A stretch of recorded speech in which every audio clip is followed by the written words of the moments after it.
when the black woman lost it, when she didn't want to hear it no more. And we've been used as a tool from the very beginning. And we have to understand that. I'm not blaming us because the black man has to be responsible too. The black man has to be accountable for his weaknesses as well.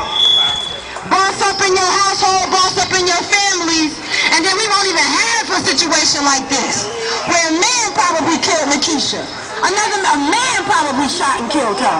How savage is that?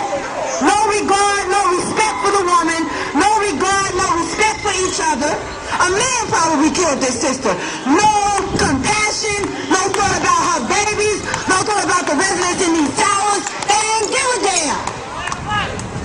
So that means something has to change. And before I pass this mic, let me give y'all a warning. Police officers nationwide are being laid off. Laid off. Could be some of them are being replaced with a staff that's more precise in shooting than the ones you see. Because you better know America's preparing for something. All you gun-toting brothers who think you hard, you banging and you rapping, you better learn how to hold down this hood because it's coming. And it ain't gonna be regular police cars, y'all. We warned you a year ago. There's books that's out here that warned you 10 years ago. There's instruction by Elijah Muhammad that warned you 70-something years ago. That to come out of America, meaning come out of her, meaning her culture, the mindset, the social infrastructure of this country, it was not meant for us. We didn't adhere to the call. Now we got 35-year-old women being shot like dogs in the street. And I'm going to tell you, this is not just going on in North, it's going on in Oakland. Many of their police officers are being laid off. How is that possible when they just had a small rally or civil disobedience not too long ago? Now for Oscar Grant, who got killed, and the cops were practically acquitted. So why would they be laying off police? Because they're preparing for war in America. You better believe it's going to be tanks in the street in a minute. Y'all niggas keep shooting each other up and bring them in. And you're not prepared to keep selling your guns back and having your broke guns and doing what you do. Go ahead. But you better understand art of war. You better understand strategy. You're a soldier. You're supposed to know these things. And you're supposed to know that in a minute, these streets and this police, you're going to want these police. That's right. You don't want them. You don't beg back for our regular blue uniform police officers compared to what's about to come in here and shoot your children just for being outside after 6 o'clock. Not play too much. Not play too much. Once somebody gets shut out here, it's supposed to be shut down by you. Not by the police, not by the tanks, by you. You're supposed to shut it down. When that sister got killed, this whole hood's supposed to say, from now on, about like from 2 o'clock to 10 o'clock, we need these 2 brothers patrolling the street. And from 10 o'clock to 6 o'clock, we need these 5 brothers patrolling the street. And from 6 o'clock to 12 o'clock, it's supposed to be a man-made patrol system out here to make sure that never happens again.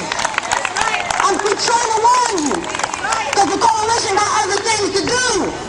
We've been here about 4 times. We've nursed this community more than any other community because of Sister Lakeisha. We have not been in no other community more than we've been in this one than anywhere else. Because it's a reason for that.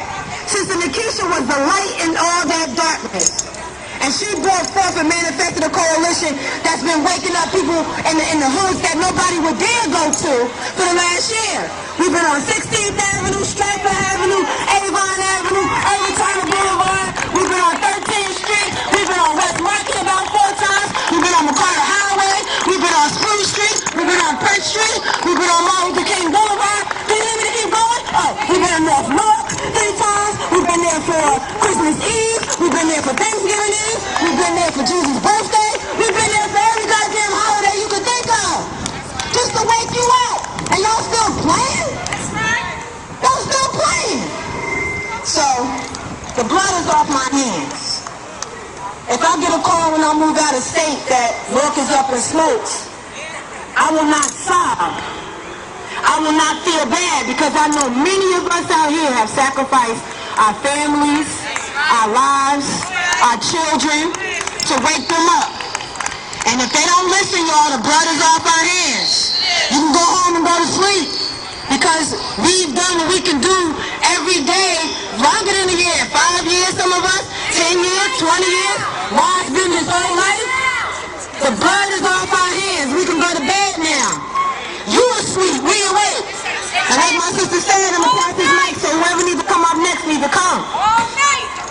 Lion of Judah. All night. Brass trumpet in your ear.